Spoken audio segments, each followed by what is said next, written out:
My fiancé tucked the document into his leather briefcase like it was the deed to me life, not knowing he had just signed his own confession. I watched him from the security feed in my real office, 58 floors above Midtown Manhattan, while the city glittered under a cold November rain. Grant Whitaker stepped into the private elevator with the kind of smile men wear when they think a woman's silence means surrender. He adjusted his watch, the one he bought with a credit card he believed was tied to my inheritance, and squeezed the blue folder against his chest like it held the future. It did. Just not the future he imagined. He didn't read the last page, Denise said behind me. I didn't turn around. I could see her reflection in the window, gray suit, tight bun, calm eyes, the kind of woman people underestimated only once. Denise was my head of security, my investigator, and the closest thing I had to family after my father died. No, I said, setting my coffee on my father's walnut desk. Men like Grant don't read. They perform confidence and expect the world to applaud. Denise gave a small laugh. Then tomorrow morning is going to hurt. Below us, Manhattan kept moving like nothing important had happened. Yellow cabs crawled through the rain, office lights burned in towers where people were still fighting deadlines, clients, marriages, lawsuits, secrets. Somewhere in that storm, Grant was on his way to celebrate with his business partner, Owen Brooks. He would tell Owen that he finally had my signature. The power to sell my office. Move my accounts. Control my trust, protect me after our wedding. That was his favorite phrase. Protect me. As if it were a fragile little thing. He had found wandering through life without a man to explain numbers, contracts, and danger. For 11 months, I let him believe it. He thought I ran a struggling neighborhood legal clinic in Queens called Harbor Street Legal. He thought I lived in a rented brownstone apartment with squeaky floors and old pipes. He thought my father left behind a messy estate, a few confused accounts, and a daughter too grief-stricken to understand what she owned. He never knew Harbor Street Legal was a front. He never knew the old brownstone belonged to one of my family trusts. He never knew my father was the founder of Harlow and Bell, one of the most powerful private litigation firms in the country. And he definitely never knew that I, Evelyn Harlow, had been the managing partner for 3 years. Grant knew me as Evie Bell, the soft-spoken attorney with cheap heels, tired eyes, and a habit of saying, "I'll have to check," whenever he pushed too hard. I gave him exactly the woman he wanted to conquer. It started at a charity gala at the New York Public Library. He approached me near the marble stairs while donors laughed over champagne and photographers snapped pictures of people pretending generosity was a hobby instead of a tax strategy. "You look like you'd rather be reading the contracts than drinking the wine," he said. It was a good line. I hated that it made me smile. Grant Whitaker looked like someone designed him for trust. Dark blonde hair, blue eyes, expensive suit, easy laugh. He worked in venture finance, or at least that was what his glossy website claimed. Whitaker Growth Partners, strategic investments. Family offices. Legacy planning. The usual perfume sprayed over other people's money. He said he admired independent women. Then he slowly began teaching me how independent women should behave. At first it was flowers, dinners, Sunday walks through Central Park, voice messages in the morning. Then came the questions dressed as concern. Who handles what your dad left you? Why are you still wasting time on small clients? Do you have someone reviewing your accounts? You're brilliant, Evie, but you're too trusting. The first time he said that, I almost laughed in his face. Instead, I lowered my eyes and let him place his hand over mine. Men like Grant don't break into houses. They convince you to hand them the key, then blame you for leaving the door open. By month 4, he had started insulting me in small, polished ways. At dinner with his friends, he called me my little public service lawyer, like my career was a charming flaw. When I corrected him on a contract clause, he smiled at the table and said, "She gets nervous around big deals." When a waiter brought the wrong wine, Grant leaned toward me and whispered, "This is why I handle the expensive conversations." His friends laughed. I laughed too. That was the hardest part. Not the waiting. Not the pretending. The laughing. Because every time I laughed, I could hear my father's voice from years ago, stern and gentle at once. "Never interrupt a liar too early, princess. Let him build the whole staircase before you remove the bottom step." So I let Grant build. I showed him incomplete financial statements. I left fake mail on my kitchen counter. I allowed him to overhear staged calls about delayed invoices and estate confusion. I let him meet my accountant, who was actually a forensic auditor. I let him suggest small improvements to my life until the improvements turned into demands. Then, 3 weeks before the wedding, he started pushing for legal control. "It's just a protective power of attorney," he said in my fake office, sitting across from me as if he had practiced the scene in a mirror. "After we're married, if something happens to you, I need to be able to act quickly." What kind of something? I asked. He reached across the desk and touched my hair. I hated that touch more than any insult. Evie, baby. Don't do that. Don't make this scary. I'm trying to take care of us. Us. There was no us. There was only his appetite and my patience. I looked at the papers he brought. They were messy but dangerous. Broad authority. Account access. Property management. Business transfers. Medical decision language hidden beside. Financial control. Enough to ruin a woman if she signed while in love. So I let my hand tremble. Do I need my own lawyer to look at it? His jaw tightened for half a second. Then the smile returned. I am your family now. That was the sentence that nearly ended the game. Not because it frightened me. Because it made me want to stand up, call Denise, and have him dragged out by security while I told him exactly who he had been trying to rob.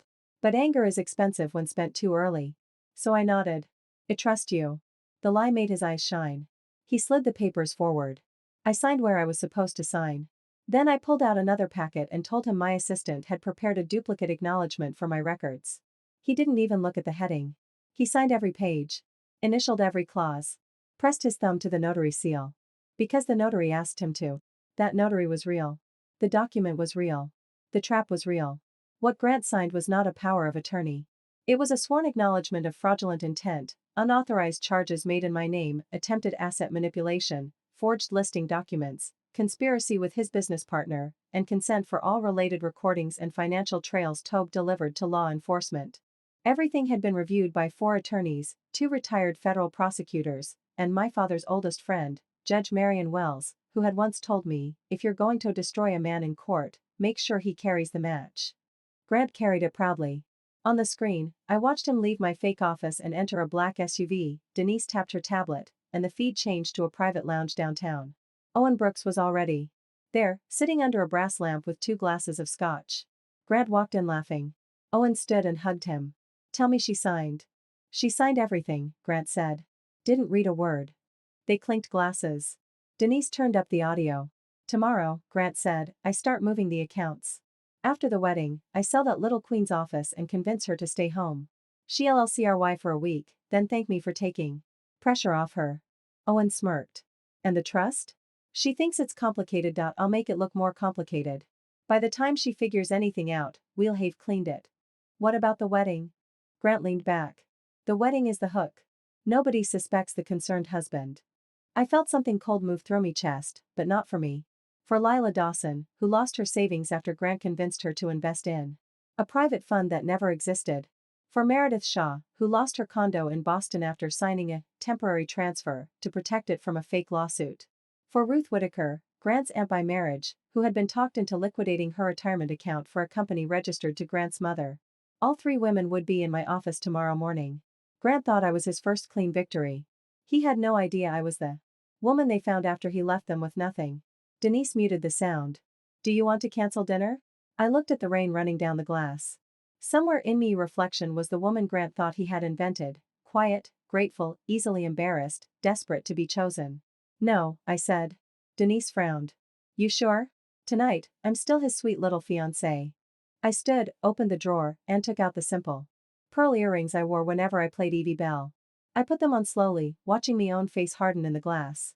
Tomorrow, I said, he meets Evelyn Harlow. Grant was waiting at a private restaurant in Tribeca with a $2,400 bottle of Winnie on the table and the satisfied glow of a man already spending someone else's future. He stood when I arrived, kissed my cheek, and smelled like bourbon, rain, and victory. Baby, he said, pulling out my chair. You look beautiful. I wore a cream sweater dress from a discount store, the one he once told me made me look less intimidating. My hair was pinned low. My makeup was soft. My posture was a lie. Thank you, I said, sitting across from him. This place is expensive.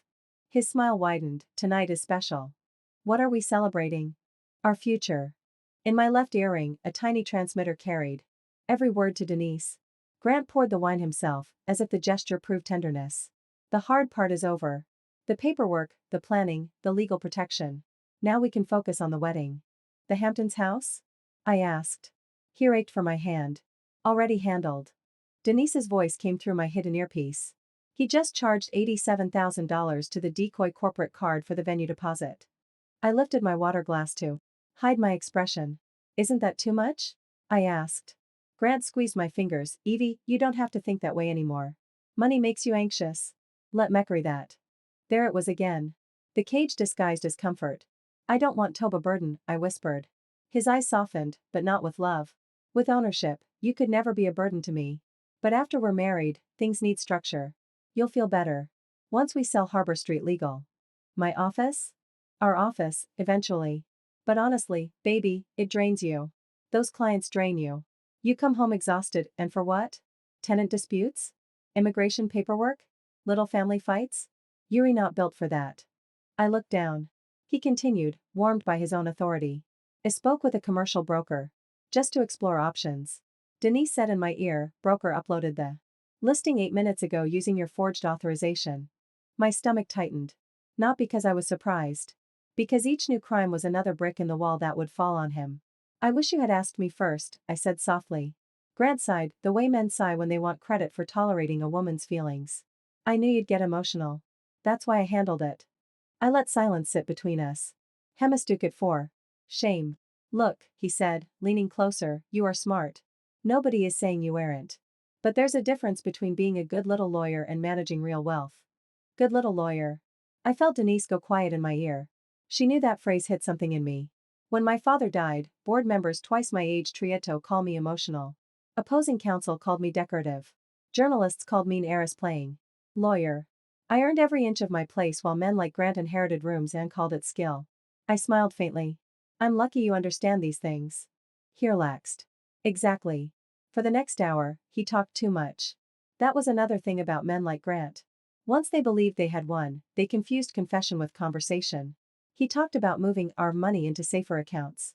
He talked about limiting my hours after the wedding so I could focus on our home. He talked about introducing me to his mother, Patricia, for family financial guidance. I knew Patricia Whitaker. Not personally. Not yet. But I knew her signature. She had appeared in bank records connected to fake investment vehicles, charity committees, women's networking luncheons, and shell companies with names like Legacy Bridge Capital and Silverline Community Holdings. Patricia did not look like a criminal. She looked like a retired society wife who wore silk scarves, donated to museums, and cried at scholarship dinners. That was the genius of it. She found lonely women with money, women freshly divorced, widowed, embarrassed, exhausted, aging under the pressure of being polite. Then Grant came in as the charming son, the advisor, the lover, the savior. Owen Brooks handled paperwork. A rotating circle of brokers, notaries, and accountants made everything look legitimate until the money disappeared. Grant was not a wolf alone. He was the pretty face of a machine. When I excused myself to the restroom, Denise was waiting near the sinks in a black coat. You okay? She asked. No, it was the truth, and she deserved it. Denise softened. You don't have to go back out there. Yes, I do. She held out a tablet. Tomorrow's announcement goes live at 6 a.m. Harlow and Bell officially acquires Whitaker Growth Partners after the emergency creditor action. Your name appears as managing partner. Harbor Street Legal is listed as a strategic outreach subsidiary. And law enforcement? Federal Financial Crimes Unit confirmed. State Attorney General's office confirmed. 3 reporters from national business outlets confirmed. Lila, Meredith, and Ruth arrive at 8:30. Ruth is coming? Denise nodded. She said she wants to look him in the eye. I looked at myself in the mirror. Cheap sweater dress. Soft face. Pearl earrings. A woman built from Grant's fantasies. For almost 1 year, I let him explain law to me. I let him correct my pronunciation off financial terms. I let him introduce me as almost too kind for this city. I let his friends laugh. When he said I would be happier planning dinner parties than arguing cases. I let him shrink me in public so he would expand in private. Tomorrow, the room would change size. When I returned to the table, Grant was texting. Work? I asked, just Owen. Some investment timing. Denise whispered, he told Owen they'll begin liquidating positions at 9 o'clock using the supposed authorization. Grant put his phone face down and raised his glass. To us, he said. And to never worrying about money again. I touched my glass to his. To getting exactly what we deserve. He laughed, thinking I meant love. At 5:50 the next morning, I stood in my real office wearing a charcoal suit and no pearls. The city outside was still blue with dawn. My father's desk had been cleared except for 3 folders, a silver pen, and a framed photograph of him standing in front of the original Harlow and Bell office in 1988. He looked younger than I ever remembered him, sleeves rolled up, tie crooked, eyes full of impossible certainty. Denise stood beside the monitors. Grant just arrived, she said. The screen showed him entering Whitaker Growth Partners, coffee in one hand, blue folder in the other. Owen arrived 4 minutes later carrying a laptop bag and wearing the nervous excitement of a man who had already counted money not yet stolen. They laughed in the conference room. At 6 o'clock, the financial alerts hit. Harlow and Bell acquires Whitaker Growth Partners in sweeping credit restructure. Evelyn Harlow, managing partner and heiress to Harlow Legal Dynasty, to oversee transition. Harbor Street Legal revealed as pro bono subsidiary in National Fraud Initiative. On the screen, Grant saw my name. At first, he smiled like his brain refused the information. Then he clicked. My official photograph filled his laptop screen. No cream sweater. No timid posture. No Evie Bell. Just me in a black suit, standing in the courtroom where I had won the Mercer class action 2 years earlier. Grant's mouth opened. Owen leaned over, read the headline, and grabbed the blue folder. Audio on, I said. Denise turned a tup. What the hell is this? Owen snapped. Grant was flipping pages now. Fast. Then slower. Then not at all. He had reached the sworn acknowledgement. His hands began to shake. He turned another page and found the list of unauthorized charges. Another page and found the forged listing authorization. Another and found the clause consenting to release off-supporting recordings to enforcement agencies upon attempted execution of the fraudulent power. Owen backed away from the table. Grant, he said, tell me you didn't sign this. Grant stared at the page. Then he said the first honest thing I had ever heard from him. I didn't read it. Denise looked at me. Elevators are locked. Building security has Owen at the east exit. I picked up the silver pen from my father's desk and put it in my pocket. Now, I said. The private elevator took me down 28 floors into the conference. Level Harlow and Bell now controlled. When the doors opened, 2 security officers stepped aside. I walked into the room. Grant was standing at the head of the table, pale and furious, the blue folder open in front of him like a wound. For a moment, nobody spoke. He looked at my suit. My face. The security behind me. The monitors on the wall showing news outlets repeating my name. Evie, he said. I sat at the head of the table. No, I said. You never met Evie. His throat moved. I placed my hands on the table and looked directly at him. My name is Evelyn Harlow. And that, Grant, is what happens when you don't read the fine print. Grant tried to laugh. It came out broken. Okay, he said, lifting both hands. Okay, this is dramatic. I get it. You're angry. Angry? I asked. He looked at Owen, then back at me. You lied about who you were. That almost impressed me. The audacity of a thief accusing the house of wearing curtains. I created a controlled environment, I said. You created a criminal conspiracy. This is entrapment. No, I said. Entrapment would mean I made you do something you weren't already trying to do. I gave you paper. You brought the greed. Owen pushed away from the wall. I want my lawyer. You should, Denise said, entering behind me with another folder. You're going to need one. Grant's eyes snapped to her. Who are you? The woman who has been listening to you for 9 months. The color drained from his face again. Denise placed the folder on the table. It was thick enough to make Owen sit down. Unauthorized corporate charges, she said. Emails between you and Mr. Brooks. Broker communications. Wire instructions. False listing documents. Texts. Discussing asset movement. Audio from last night's dinner. Audio from the lounge after the signing. Financial trails connected to Patricia Whitaker. Grant flinched at his mother's name. Don't bring my mother into this. I leaned forward. Your mother brought herself into it when she used scholarship luncheons to find widows. His expression changed. That was the first twist he had not prepared for. He could handle being caught. Men like Grant always imagine a negotiation after being caught. An apology. A settlement. A private embarrassment. A check. A second chance to cede his mercy. But he had not imagined his mother exposed. Owen looked at Grant slowly. Patricia is in the file? Grant snapped, shut up. The conference room screen turned on behind me. Grant's own face appeared, captured from the lounge the night before. He was laughing. With his scotch raised. She signed everything, the recording said. Didn't re-out a word. Owen's recorded voice followed. What about the wedding? Grant smiled on screen. The wedding is the hook. Nobody suspects the concerned husband. The room went quiet. Grant stared at the screen as if he could intimidate his past self into silence. Then another clip played. His voice at dinner. There's a difference between being a good little lawyer and managing real wealth. Denise paused it there. I let the sentence hang. For 11 months, I had swallowed that voice. Now it belonged to the room. Grant pulled out a chair and sat down hard. Evelyn, he said, changing tone. Lower now. Almost tender. Please. You and I can talk privately. No, we were engaged. No. You selected a target and bought a ring. His jaw clenched. I loved you. You studied. Me. He looked toward the door. It opened before he could say anything else. Two federal investigators entered with an assistant state attorney general and a woman from the Financial Crimes Division. Behind them came Judge Marion Wells, not in robes but in a navy coat, her silver hair pinned back, her eyes colder than the rain outside. Grant stood so quickly his chair hit the wall. Judge Wells, he said. I don't understand. She looked at him like she had seen 100 men exactly like him and had enjoyed nani off them. You rarely do, Mr. Whitaker. Then the second door opened. Lila Dawson walked in first. Grant froze. Lila was 45, tall, elegant, with a scar near her eyebrow from a car accident she had survived the year after Grant emptied her accounts. She placed a folder on the table and didn't look away from him. You told me I was too emotional. To handle my own money, she said. Remember? Grant swallowed. Meredith Shaw entered next, carrying a worn leather binder against her chest. She had sold her grandmother's condo in Boston because Grant and Owen convinced her a fake lien would destroy her credit. She had spent 2 years in rentals while they laughed through charity dinners. Ruth Whitaker came last. Grant's aunt by marriage. The woman Patricia had used as proof that family could be trusted. Ruth was 68, small, and dressed in a red coat. Her hands trembled, but her voice did not. You told me your mother would never let anyone hurt me, Ruth said. Grant looked at the floor. That was when I knew we had him. Not legally. We already had him legally. I mean humanly. His charm did not work in a room full of women who had already survived it. Lila opened her folder.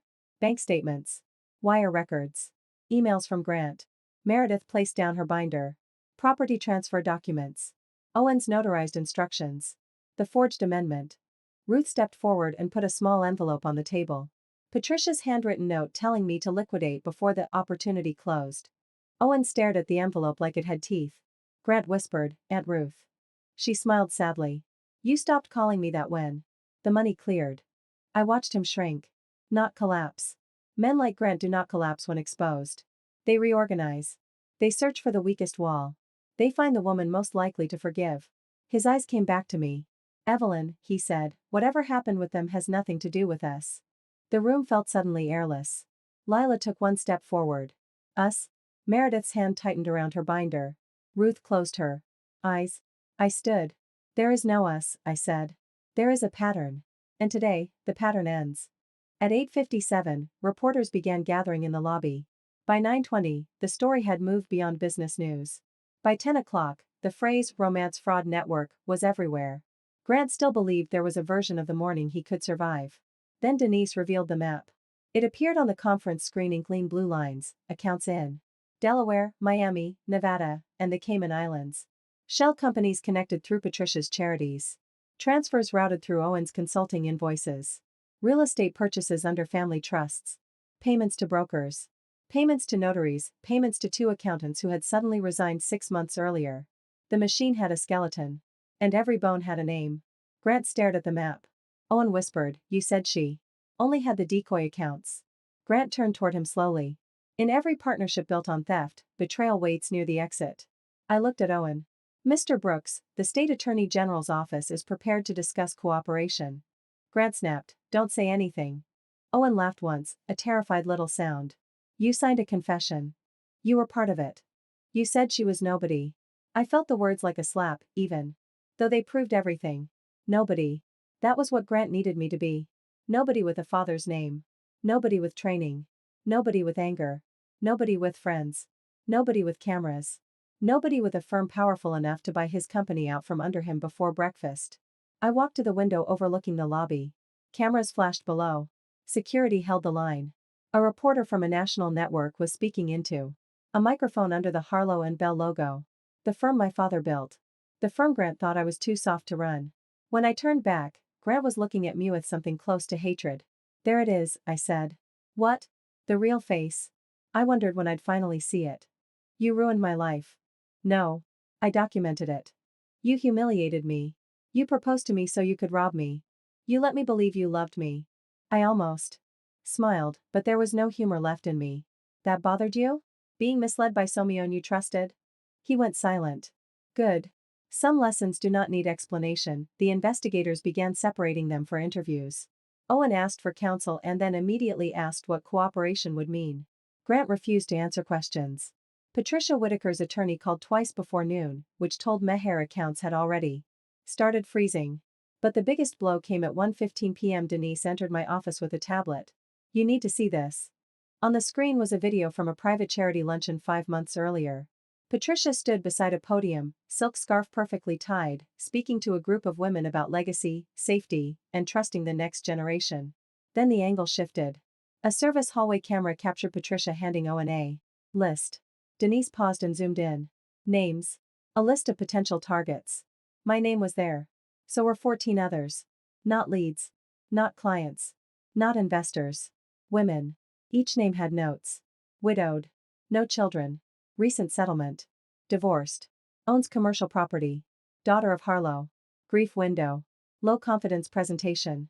Low confidence presentation. I stared at the words until they blurred. Denise's voice softened. Evie. I had not heard her call me that in months. I'm fine, I said. You don't have to be. That was when the anger finally broke through the performance. Not loud. Not dramatic. Just a sudden heat behind my eyes. They had not stumbled into hurting women. They had studied pain like a market. They had written grief window beside me name. For the first time all day, I sat down. Denise closed the tablet cover. We can pause. No. Evelyn. No, I said again, harder. We go public with the pattern. Not just Grant. All of it. That will expose parts of your personal life. Good. She looked at me. I looked at my father's photograph. For years after he died, people treated my grief like a weakness they could price. Board members delayed decisions. Competitors tested boundaries. Men at charity events asked if I had someone advising me now. I thought. Strength meant proving nothing hurt. Grant and Patricia had counted on that. They had counted on women being too embarrassed to say, I trusted him.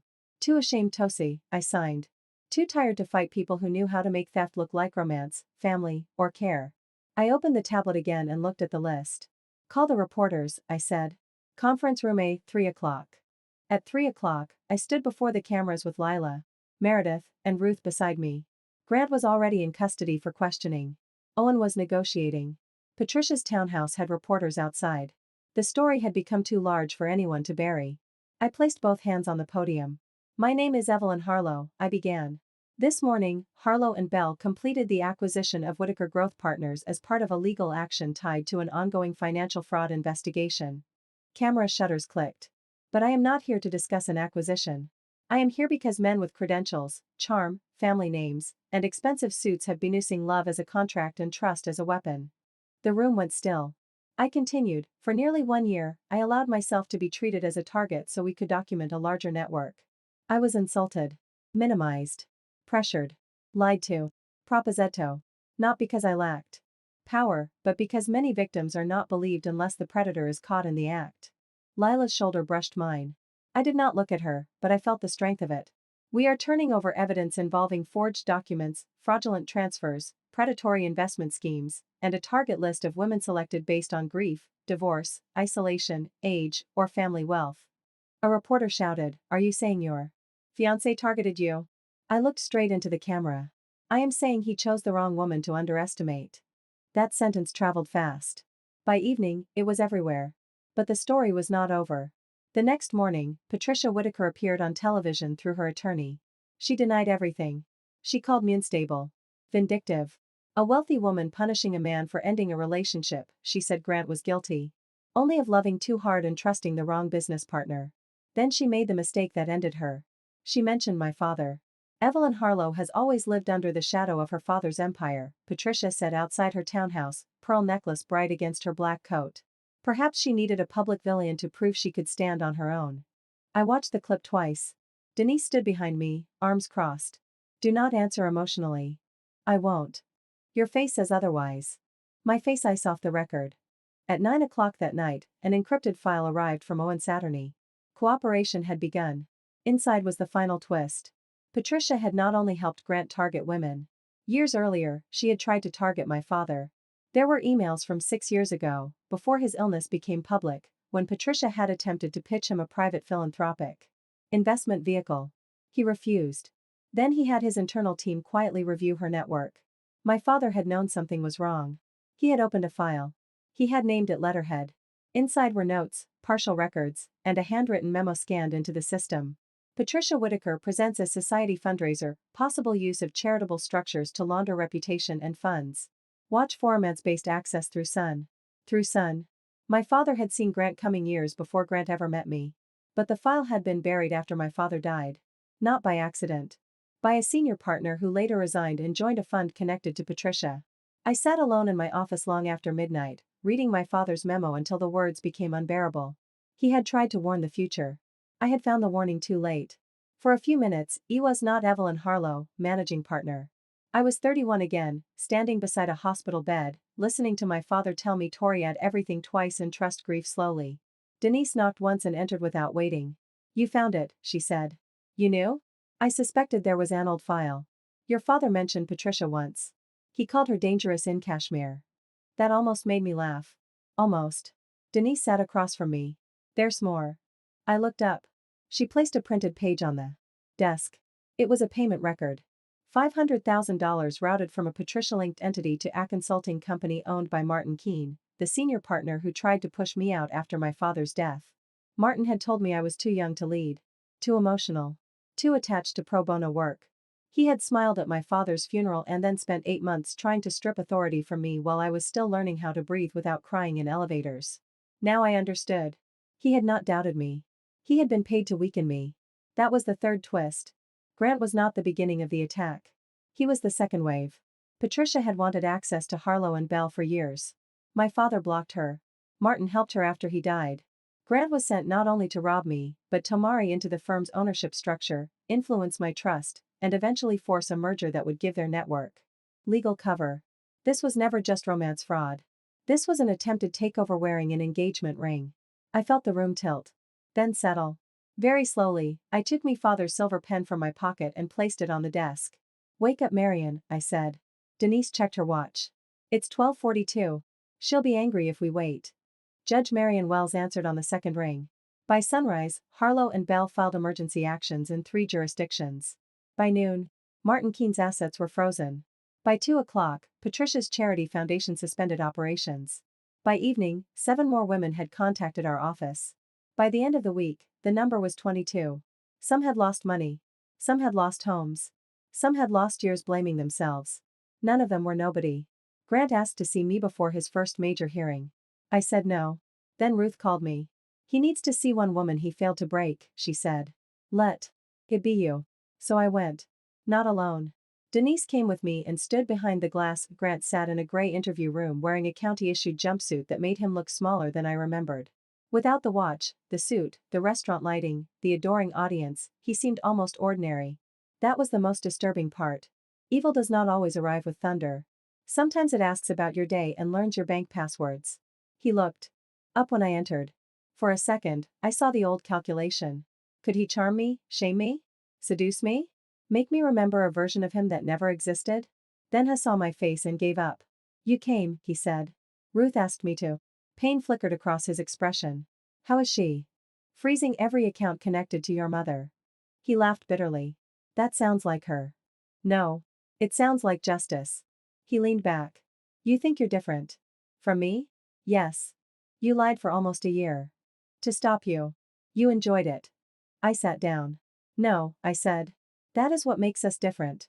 You enjoyed making people small. I endured it so they could stand up. His mouth tightened. My mother built everything, he said. You don't understand what it's like to have a family legacy. I stared at him. You targeted me because of mine. He looked away. For the first time, I wondered if Grant had ever had a self that wasn't Patricia's project. Then I decided it didn't matter. Plenty of people are raised by monsters and choose not to become one. Did you ever love anyone? I asked. His eyes returned to mine. I loved you in my way. No, I said. You loved access. You loved control. You loved the idea of making thank you for stealing from me. He swallowed. If I testify against my mother, they'll reduce the charges. That is between you and your lawyer. You could speak for me. I will. Hope flashed in his face. I let it live for 1 second. I'll tell the court exactly what you did. The hope died. He looked down at his hands. I was going to marry you. You were going to bury me inside my own life. Silence. Then he whispered, "What do you want?" That question stayed with me. A year earlier, I might have said revenge. I might have wanted him ruined publicly, completely, permanently. I did want that for a while. I wanted him to feel every second off humiliation he fed me with a smile. But sitting across from him, I realized revenge was too small for what he had done. I want every woman your family taught to feel stupid to understand she was hunted, I said. I want every document unsealed. Every broker named. Every fake charity exposed. Every house recovered that can be recovered. Every account traced. Every professional license reviewed. Every man who laughed with you afraid to open his email. Grant stared at me. "And you?" he asked. I stood. "I want my name back." The hearings lasted months. Grant cooperated only after Owen gave prosecutors enough evidence to make him look disposable. Patricia fought hardest. She wore black to court and dabbed her eyes for cameras until the judge ordered media removed from the hallway. Martin Keene claimed. The payment was a consulting fee. It took 3 forensic accountants and 11,000 emails to prove the consulting involved weakening my voting control after my father's death. The day Patricia was indicted, Ruth sat beside me in court. When the charges were read, Patricia did not look at Grant. She looked at me. There was no fear in her face. Only resentment. People like Patricia do not regret harm. They regret losing ownership of the story. After the hearing, reporters crowded outside. One asked if I felt satisfied. I thought of Lila selling her jewelry to cover legal bills. Meredith driving past her old building because she missed the view from her grandmother's kitchen. Ruth refusing to attend family holidays because shame had convinced her she helped them rob her. Satisfied was not the word. "No," I said. "But I feel awake." Grant was sentenced first. Owen lost his license and took a plea. Martin Keene was disbarred, then indicted. Patricia's foundation collapsed under subpoenas, and several board members suddenly forgot how to answer simple questions. Over 8 months, we recovered partial assets for 13 women. Not enough, never enough.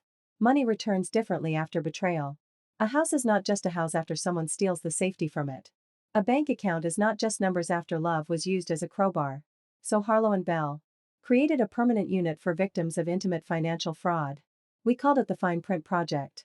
At the opening, I placed my father's old law books in a glass case near the entrance. Beside them, I placed a copy of the blue folder Grant had signed. Not the original. That stayed in evidence. But a copy, bound and sealed, with one sentence engraved below it. Read what they ask you to sign, and read who they become when you hesitate. Lila, Meredith, and Ruth stood with me at the ribbon cutting. Not behind me. Beside me, Lila became director of survivor outreach.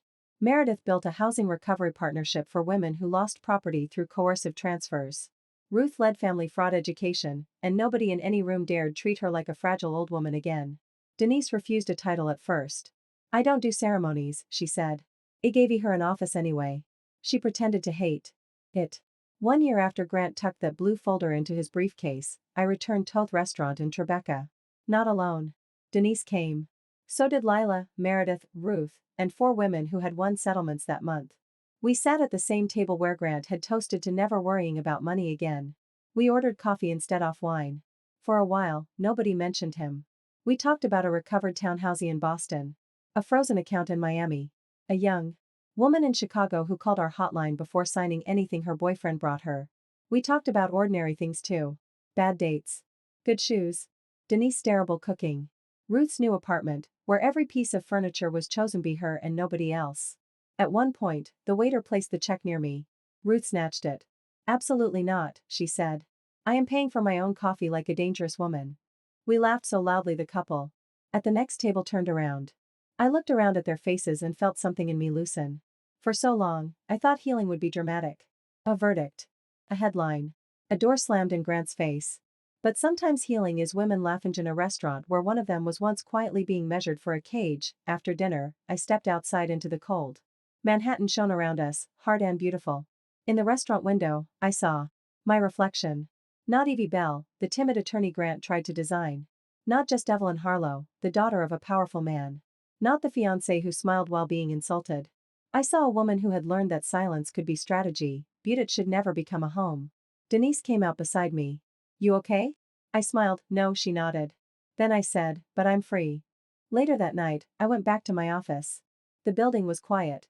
My father's desk waited under the lamp. I opened the bottom drawer and took out the copy of Grant's blue folder.